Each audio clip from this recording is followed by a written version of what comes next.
Las reacciones de sustitución nucleofílica 1 se favorecen en solventes próticos, ya que la energía del estado de transición que forma el carbocatión intermediario baja por solvatación.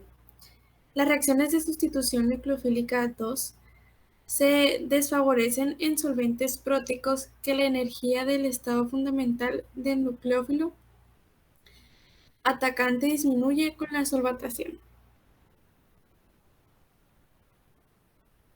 Mecanismo de la sustitución nucleofílica 1.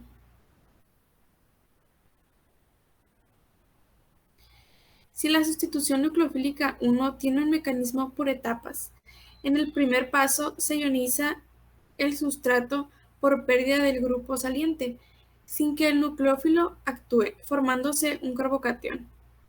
En el segundo paso, el nucleófilo ataca al carbocatión formado, obteniéndose el producto final. En la etapa 1, la disociación del sustrato para formar el carbocatión es el paso lento de la reacción. Etapa 2. Ataque del nucleófilo al carbocatión formado.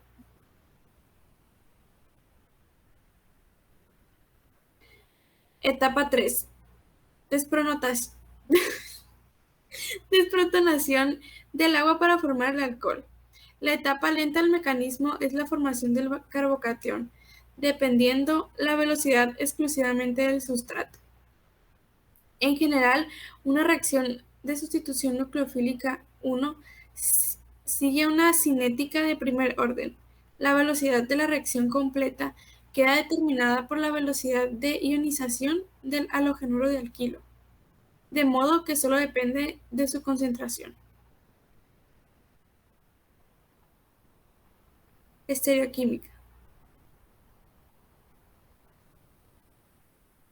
La reacción transcurre a través de un carbocatión plano al que ataca el nucleófilo por ambas caras, dando lugar a una mezcla de estereoisómeros. Etapa 1. Es la disociación del sustrato formándose el carbocatión plano. Etapa 2.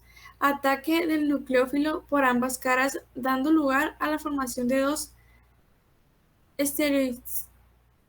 enantiómeros, en igual proporción, mezcla racémica.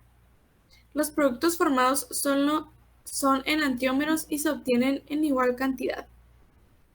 Debido a que las dos caras del carbocatión son indistinguibles para el agua. Mecanismo de la sustitución nucleofílica bimolecular O2. Es una reacción concertada, es decir, transcurre en una única etapa.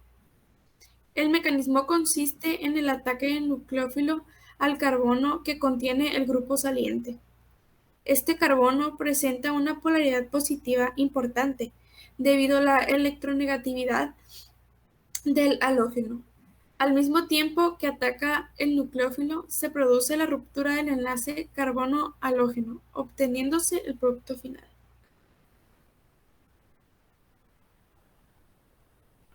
Estereoquímica en la sustitución nucleófila 2. El ataque nucleófilo al carbón consiste en hacerlo hacia un grupo saliente. Este puede ocurrir de dos formas. La primera de ellas es cuando el caso del nucleófilo se aproxima por el sustrato hacia el lado más cercano al grupo saliente. Esta aproximación recibe el nombre de ataque frontal, dado por la cara en la que la realiza. En ella el nucleófilo ocupa el lugar del grupo saliente, produciéndose así una retención en la configuración. La segunda de estas, totalmente contraria a la anterior, supone el ataque del nucleófilo por el lado opuesto al grupo saliente. Esta aproximación recibe el nombre de ataque dorsal, produciendo así, en este caso, una inversión en la configuración.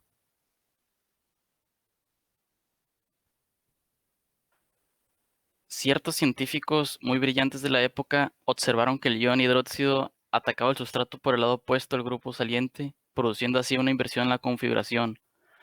Y dado esto se percataron que el ataque dorsal es más favorable que el frontal debido a las repulsiones que radican en el nucleófilo y en el grupo saliente, es decir, en la cara opuesta.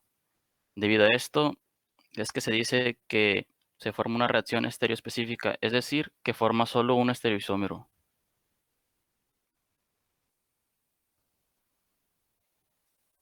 Ambos mecanismos comparten y difieren en ciertas características. Estas pueden darse lugar ya sea en la molecularidad, cinética y ecuación de velocidad, efecto del nucleófilo sobre la velocidad, entre otras. Eliminación E1.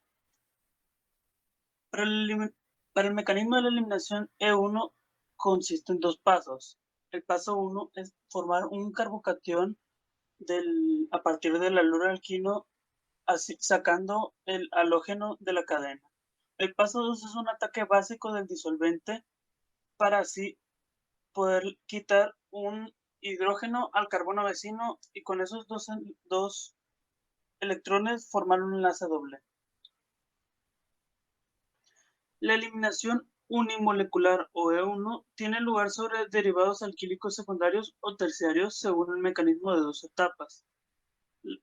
La ionización, que es la disociación del carbono y el grupo saliente para dar un carbocatión intermedio, y la desprotonación, que es la abstracción de un protón vecinal.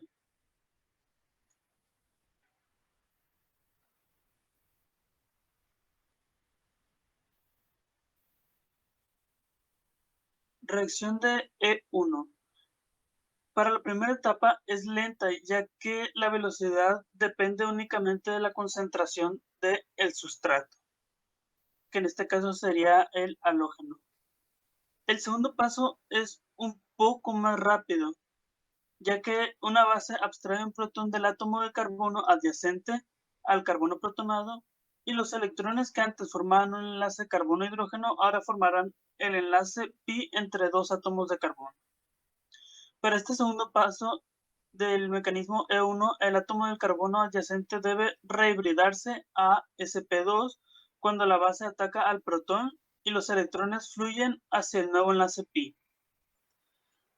Las bases débiles se pueden utilizar para las reacciones E1, puesto que no implican nada en la velocidad.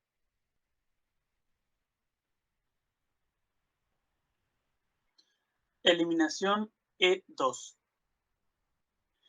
La eliminación bimolecular o E2 consiste en un mecanismo concentrado de abstracción de un protón por parte de una base fuerte y la salida al mismo tiempo simultánea de un grupo saliente situado en el carbono continuo, formándose una insaturación, que viene siendo el doble enlace.